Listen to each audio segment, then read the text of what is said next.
ያሳፍራል። ሄሉ መቼም ቢሆን ጥሩ ባል ጥሩ ፍቅረኛ አይቀናትም። ምክንያቱም እንደምታዩት በወንድ ልጅ ስሜት እየተጫወተች እየቀለደች ትገኛለች ማለት ነው። ይሄ ልጅ እንግዲህ ወደድኳት፣ አፈቀርኳት፣ እባክህ እንድትረዳኝ እንዳገኛት እርዳኝ እባክህ ብሎ እንግዲህ ይዞት መጣ። ሲመጣም በጥሩ ነገር አልተቀበለችውም። ደስ በማይል ንግግር፣ ደስ በማይል አቀባበል ነበር የተቀበለችው። ምንም ቢሆን ኢትዮጵያዊ ነን እኛ፣ ባህላችን ሁላችን የምናውቀው ነገር ነውና እንግዳ በመቀበል ነው በደንብ ባህላችን የሚታወቀው ከምንም በፊትና እሷ ግን ያንን አላደረገችም። ምንም ቢልም ምንም የመሳቅ የማሾፍ እንዲሁም ደግሞ ብቻ ንግግር ጥሩ ያልሆነ ንግግሮችን በመናገር ልቡን አስከፍታው ነበረ። እሱ ስሜቱን እየነገራት እንድትረዳው ከሱም በላይ ደግሞ እናቱም እንደዛው በጣም በሱ ደስተኛ እንደሆነች ሄሉን ማግኘት ማውራት እንደምትፈልግ እንደነገረችው እየነገራት ነበረ። 1-2 ቀን ምናምን ከዛ በኋላ ደግሞ እየተረዳችው መጣች ምናምን ነገር። መጨረሻ ላይ ግን በቃ ተስፋ ቆርጦ ሁሉን ነገር ጥሎ እንግዲህ ወደ ሀገሩ ወደ ዩሮፕ ለመሄድ እንግዲህ ትኬት ቆርጦ ብዙ ነገሮችን ካስጨራረሰ በኋላ ኤርፖርት ድረስ በመሄድ እንግዲህ ልክ በቃ አንድ ሴት በጣም በህይወቷ ማጣት የማትፈልገው አይነት ወንድ ወይ ደግሞ በህይወቷ ትልቅ ቦታ ያለውን ወንድ እንዲሄድ እንደማትፈልገው ሴት እንግዲህ እሷም ሮጣ ሄዳ ከኤርፖርት ነው የመለሰችው። ሄዶ ከሆነ መቼም በቃ ራሴን ይቅር አልልም በጣም ብዙ ነገር እያለች ነበረ። ባጭሩ መሄዱ በጣም ጸጽቷት ነበረ፣ ወይ ደግሞ በጣም ከባድ ስሜት ላይ እንደነበረች እንግዲህ ማልቀሱላ አልቀራትም። ከጆሲ ጋር ሆነው እየበረሩ እየከነፉ ኤርፖርት ድረስ ደርሰው መኪናው እንኳን አልፈጥን ብሎ ብዙ ነገር እያለች ነው ሄደችው። ብቻ እንደዚህ አይነት ታሪኮች ተፈጥረው ነበረ። መጨረሻ ላይ ግን እንግዲህ ተደባብሮ ምናምን እሱም ቀረ፣ ወይ ደግሞ አቅፋ ሰላም አለችው። በቃ እንደሩቅ በጣም ለብዙ አመታት ፍቅረኛ እንደነበሩ እንደሚዋደዱ እንደሚፈላለጉ አስመስላ አይነት ፍቅር ነበር የሰጠችው። አስተቃቀፏም ይለይ ነበረ እና እንደዛ ሆኖ እሱም በቃ ፈጣሪን ማመስገን አለብኝ አንቺን ስለሰጠኝ፣ አንቺን ስላገናኘኝ፣ አንቺ በቃ በእኔ ደስተኛ፣ አንቺ ስቀሽ ከኔ ጋር ጥሩ ጊዜ እያሳለፍሽ በማየቴ በጣም ደስ ስላለኝ አመስግኛ ልምጣ አላት። እሷ ደግሞ ወደ ቤቴ እንሄድ ነበር ያለችው። ወዲያውኑ ወደ ቤቴ እንሄድና እኔ ጋር ቆይታችሁ ተጫውታችሁ ትሄዳላችሁ ነበር ያለችው። እሱ ደግሞ ማመስገን አለብኝ ፈጣሪን ብሎ ይመስለኛል ሙስሊም ነው ሊሰግድ ነው ሄዶ፣ እርግጠኛ ነኝ የምነግራችሁ ነገር። ከዛ ኤንዲና ልጁ እንግዲህ ደስ ብሎት ሁለቱም እያወሩ በቃ ስሜታቸውን መግለጽ ከሚያቅታቸው በላይ በቃ በጣም ደስ ብሏቸው መጠው ነበረ። ከዛ የተፈጠረው ነገር ግን ሄሉ ያቀፈችው ወይ ደግሞ እንዳይሄድ የፈለገችው ምናምን ነገር ለሷ ፈልጋው ወይ ደግሞ ለሷ አስባው ወይ ደግሞ የፍቅር ጥያቄውን ተቀብላው ሳይሆን ለጓደኛዋ ለማጣበስ እንደሆነ ወይም ደግሞ ጓደኛዋ ስለምትወደው እሷን ተቀብሎ ወይ ደግሞ ከሷ ጋር መሆን እንዳለበት ልትነግረው ነበር ማለት ነውና ልጁ አላመነም፣ አልጠበቀም። በጣም በቃ መርቴን ከሰርቴን መርቴን አላት። በቃ አረበኛው ግን እናንተ ደስ አይልም? እግዚአብሔርን አረበኛ በእርግጥ አብዛኞቻችን እኛ ዩቲዩብ የምንከታተል የማዳም ቅመሞች ነንና አረበኛ ማንችል ሰዎች የለንም። በእርግጥ ግን አንዳንድ ሰዎች ትኖራላችሁ እና አብዛኛውን ጊዜ እንደውም በአረበኛ ነበር ሲያወራ የነበረውና አረበኛው ደስ ይላል በጣምና ከሰርቴን ወላሂ በጣም ነው በቃ የከፋውና አለቀሰውላና ማለት አልፈልግም ከማለቷ ከዛ ተመልካች በጣም ተቆጣ። ለምን እንደዚህ ያደረግሽው? በጣም ባለጌ ነሽ። መጀመሪያ ማርክ፣ ከዛ ደግሞ እንትና አላዛር ደግሞ ቢኒ፣ ሁሉም ጥለውሽ ሄደዋል። አሁንም ይሄን ልጅ አስከፍተሽዋል፣ አስቀይመሽዋል፣ ያንቺን መጨረሻ ያሳየን እያላችሁ እንግዲህ በጣም ከፍተኛ ቁጣን አስነስቷል። ወይ ደግሞ ተመልካች በጣም በሄሉ እየፈረደ ይገኛል። ዋናው ግን እውነታው ምንድን ነው የተፈጠረው ነገር? ስለ አረቡ ምንድን ነው? ሀገሩ የት ነው? ከየት ነው የመጣው? እቺ ልጅስ እንዴት ነው ሄሉን አፈቅራለሁ እያለ እሷ እኔ አፈቅራለሁ፣ እኔ ደስተኛ ላድርግ፣ ከኔ ጋር ሁን እያለችው ያለችው ጆሲስ ለምን ተናደደ? ሄሉ ደግሞ ለጆሲ ለማስረዳት ለማሳየት እየሞከረች ነበር። እኔ ወድጆ አፍቅሬው ሳይሆን ላስረዳ ሞክሬ ነበር፣ አንተ ልትሰማኝ አልፈለክም እያለችም ለጆሲ ስታብራራለት ነበረ። በአጭሩ ጆሲና ሄሉ ምንድነው ግንኙነታቸው? ይሄ ልጅስ ከየት ነው የመጣው? የእውነት አፍቅሯት ነው ወይንስ ደግሞ እንዲሁ ነው? ወይስ ደግሞ ፊልም ድራማ እየሰሩ ነው የሚለውን ነገር እንግዲህ እናውራበት።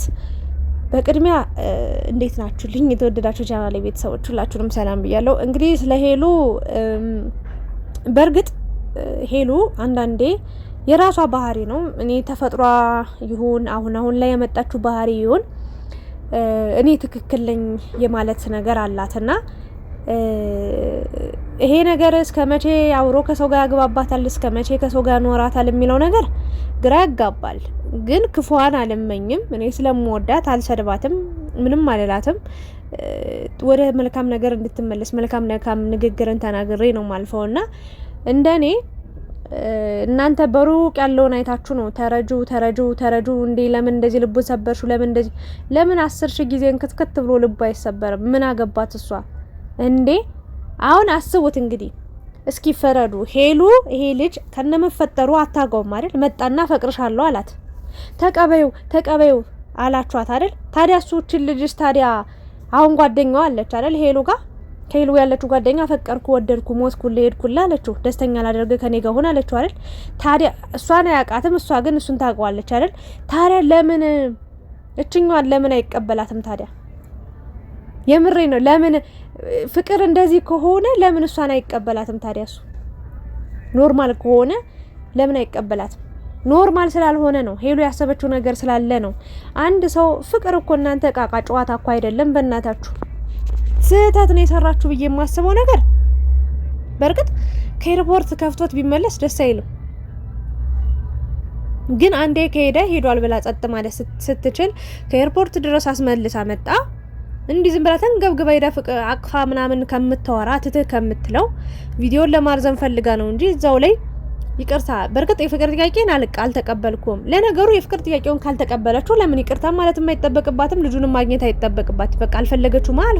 በቃ ወደ ሀገሩ ይሄድ አለቀ። መተው መልቀቅ ነበረባት። ጥፋቷ ይሄ ነው እንጂ ቤቴ ነው ጥሩ ጊዜ እናሳልፋለን ምናምን ማለት አልነበረባትም። ልክ እሱን በማግኘቷ ወይ ደግሞ ጥያቄውን እንደተቀበለች አስመስላ ነው እንደዛ አይነት ነገሮች ስታደርግ የነበረው። ከዛ ውጪ ግን አልቀበልም ማለቷ፣ አብሬ መሆን አልፈልግም ማለቷ ትክክል ነች። መፍቷ ነው፣ የራሷ መፍት ነው።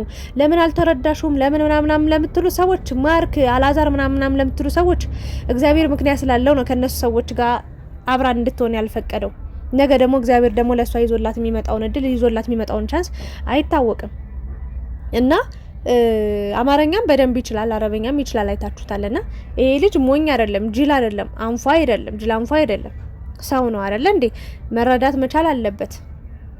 የምር ለመናገር ማለት ነው። በእርግጥ አንዳንድ ሄሉ በጣም አላስፈላጊ ወጣ ያለ ንግግር ትናገራለች። በጣም አንድ ልብ በቃ ስብር የሚያደርግ ንግግር ትናገራለች። በቃ ይሄ ትክክል ነው ብላ ካሰበች ታደርገዋለች።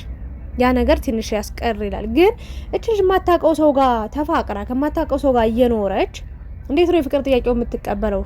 ስታስቡት እናንተ ለሌላ ዓለም የኢትዮጵያ ወንዶች እንኳን አልሆኗት አይደል? ከኢትዮጵያ ወንዶች ጋር እንኳን ደስ የሚል የተሻለ ኑሮ እየኖረች አይደለም፣ ወይ ደግሞ የፍቅር ግንኙነት አልጀመረችም።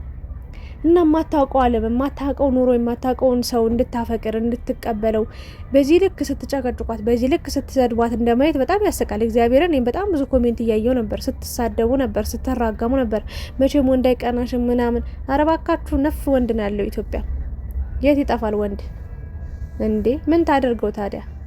እና እኔ በጣም ደግሞ ያናደደችኝ ስለ ራሷ ማውራት ስለ ራሷ መናገር ስትችል ጓደኛዬ እንደዚህ ታፈቅራለች ትወዳለች ተረዳት ምናምን ብላ ማጋፈጧ የሆነ ደስ የማይል ነገር ነው። ልጅቷ ደግሞ ስግብግብ ናት። ሲጀምር ስግብግብ ብላ ገና የውጭ ዜጋ ነው ሲባል ገንዘብ ለመለቃቀም ነው እንጂ የእውነት አፍቅሮ አይደለም፣ እውነቱን ለመናገር እና አንዳንዴ ደግሞ ሴቶች ደግሞ ክብራችሁን እስኪጠብቁ። የምር ሄሉ እንደውም ክብሯን በጣም የምታስከብር ማንንም ሰው ላፊ ቃል እንዲናገራት አትፈቅድላቸውም። አፋፋቸው ነው የምትላቸው። በዚህ መንገድ ደስ ትለኛለች። የምሬ ነውና እቺ ሴት ደግሞ ገና ለገና ጓደኛሽን አፍቅራለሁ እያለ አንድ ሰው መጥቶ እንዴት ነው ከኔ ጋር አሁን እኔን አፍቅረኝ በቃ ከኔ ጋር እንቀጥል እኔ ደስተኛ አረጋለሁ ይባላል እንዴ? አረማ ይባላል። እንደዚህ አይነት ባህልም ሃይማኖትም እንደው ምንም ነገር የለንም ኢትዮጵያ ውስጥ። የሚያስጠላ ዘጊ ነገር ነው። ገንዘብ ስለፈለግሽ ነው። የምድር ለመናገር በቃ የኢትዮጵያ ሴቶች እግዚአብሔር መሰከረ 100% ምነግራችሁ ነገር ማለት ነው። መድኃኔዓለምን ብዬ ልንገራችሁ፣ በተለይ አዲስ አበባ ውስጥ ማለት ነው ሴቶች ጥቅም ፍለጋ ነው ሲዞሩ የሚውሉት። መድኃኔዓለምን ይቅርታ አድርጉልኝ፣ አብዛኛውን ማለት ነው እንደው ይቅርታ አድርጉልኝና 20% የሚሆኑት ናቸው ፍቅርን ፈልገው ገንዘብ ምንም ነገር ከሌለው ወንድ ጋር የሚሆኑት ወይ ደግሞ ፍቅርን የሚያስቀድሙት። ሌሎቹ ግን ማለት ነው 80%ቱ ሴቶች ማለት ወይ የውጭ ዜጋ ነው የሚፈልጉት ወይ ሀብታም የሆነ ሰው ነው የሚፈልጉት። በቃ እንዴት ልበላችሁ በጣም በጣም በጣም ልቅ የሆነ ነገር ነው የምታዩት ማለት በጣም ሁሉም ጥቅመኛ ጥቅም ፈላጊ ነው። ለጥቅም ነው የሚሮጠውና ያስጠላል ማለት ነው። ለማንኛውም ግን ሄሉ እንግዲህ የራሷ ይሄንን ነገር ያደረገችበት የራሷ ምክንያት ሊኖር ይችላል። ከስድብ የጸዳ ኮሜንት ብትሰጡ ምን ችግር አለው? እቺ ልጅ እኮ የእውነት እንደዚህ ከምትሰድቧት የእውነት መመለስ እንኳን ብትፈልግ ልቧ እንዲራራ ብትፈልጓ ሄሉ እንደዚህ ትክክል አልሰራሽም፣ ይሄን ማድረግ አልነበረብሽም፣ በቃ ይሄንን ካደረግሽ ደግሞ እንዴት ተሳስተሻል፣ ከዛ በዚህ መንገድ ካሽ ወይ ደግሞ በዚህ መንገድ እንዲህ አይነት ነገሮችን አድርጊና ይሄ ነገር ይፈታ፣ ይሄ ችግር ይስተካከላል ማለት ሲቻል በጣም በቃ ባለፈ ህይወቷ ባለፈ ማንነቷ እኔ ስለ ራሴ ህይወት ማለት ነው ወጥቼ ብዙ ታሪኮችን ላወራላችሁ ነበር። ብዙ ነገሮችን በቃ ያስተምራችኋል ብዬ ስላሰብኩ ልናገር ነበር። ግን አንዳንዶቻችሁ በጣም ትኮረኩማላችሁ። በቃ ያለፈ ህይወታችሁን ያለፈ ታሪካችሁን ስትነግሩ ስታወሩ ትኮረኩማላችሁ፣ ስትሰደባላችሁ። በቃ ዛሬ የተሻለ ህይወት የትናንትና ማንነታችሁ የሚያስጠላ ሆኖ ከዛ ነገር ውስጥ ወጣችሁ ዛሬ ላይ የተስተካከለ ኖሮ ህይወት ላይ ብትኖሩ በቃ በዛ ህይወታችሁ ያሸማቅቋችኋልና ያለፈ ነገር አልፏል። ያለፈ ክረምት ቤት አይሰራምና ሄሉን ለቀቅ አድርጓት። እንግዲህ እሱም የእውነት ያፈቀራት አይመስለኝም። በእርግጥ እጁን እየቆረጠ ነው ምናምን ሲል ነበር። ለማንኛውም እኔ ከኢትዮጵያ ውጭ ሌላ ዜጋ ማግባት እግዚአብሔር እኔ ምንም አይታየኝም የእውነት ለመናገርና ለሄሉም ኢትዮጵያ ያለ ወንድ ነው ምመኝላት። ለማንኛውም እስኪ ማታ ደግሞ የሚሆነውን ነገር ማየት እንችላለን እና ከመሳደባችሁ በፊት ሀሳብ ከመስጠታችሁ በፊት ቆም ብላችሁ በራሳችሁ አስተሳሰብ ወይ ደግሞ ማየት የራሳችሁን በራሳችሁ ሳይሆን እሷስ ምን አሰባ ሊሆን ይችላል በዚህ መንገድ ብላችሁ ደግሞ በ3 በ4 መንገድ ማየት መቻል አለባችሁ። አንዳንዶቻችሁ ያው አንድ ሰው ሄሉ ባለጌ ነች ብሎ ከጻፈ በጣም ባለጌ ናት፣ ውሻ ናት፣ እንደዚህ ናት ብላችሁ ትጽፋላችሁ። የሚገርመው ነገርና መጻፍ ስለቻላችሁ ብቻ ጥሩ አስተሳሰብ አላችሁ ማለት አይደለም። መጻፍ ስለቻላችሁ ብቻ ሰውን የሚሰድብ የሚሰባብር የእውነት እሱን ከሰበረችሁ በላይ እሷንም እናንተ በጣም አስቀያሚ ስድብ እየተሳደባችሁ ስትሰብሯት ነበር። ይሄ ደግሞ ትክክል አይደለም። እናንተ ከሷ መሻላል እሷ ትክክል አይደለም ብላችሁ ካሰባችሁ እናንተ ከሷ ካልተሻላችሁ ታዲያ ምኑን ሰው ሆናችሁት? ለማንኛውም ይሄ ነው የኔ ሀሳብ፣ ይሄንን ይመስል ነበረ። የልጁ አረብኛ ግን እግዚአብሔር በጣም ነው የተመቸኝ። አረብኛ የሆነት ደስ የሚል ልጅ ነው። ለማንኛውም እስኪ ከጆሲ ጋር ያላቸው ነገርም አይታወቅም። ጆሲ ፉን ሲል ነበረ። ልጁ ሲመጣ ለምን መጣ፣ ለምን ነካት፣ አቀፍካት፣ ለምን አወራት እያለ እሪ ሲል ነበረ።